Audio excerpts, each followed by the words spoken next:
بسم الله الرحمن الرحيم.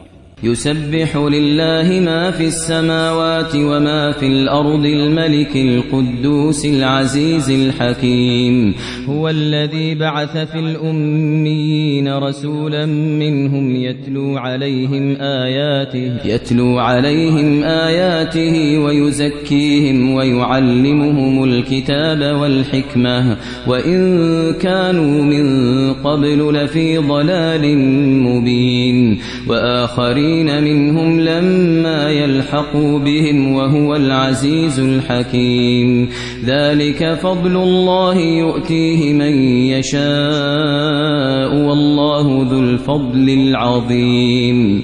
مثل الذين حملوا التوراة ثم لم يحملوها كمثل الحمار يحمل أسفارا بئس مثل القوم الذين كذبوا بآيات الله والله لا يهدي القوم الظالمين. قل يا أيها الذين هادوا إن زعمتم أنكم أولياء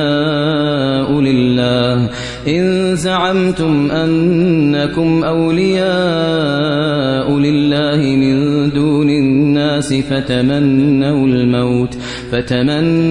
الموت إن كنتم صادقين ولا يتمنونه أبدا بما قدمت أيديهم والله عليم بالظالمين. قل إن الموت الذي تفرون منه فإنه ملاقيكم ثم تردون إلى عالم الغيب والشهادة فينبئكم بما كنتم تعملون.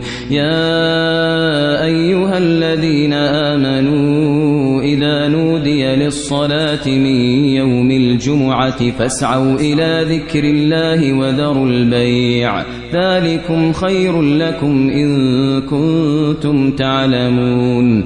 فإذا قضيت الصلاة فانتشروا في الأرض وابتغوا من فضل الله واذكروا الله كثيرا لعلكم تفلحون. وإذا رأوا تجارة أو لهوا انفضوا إليها وتركوك قائما قل ما عند الله خير من اللهو ومن التجارة والله خير الرازقين.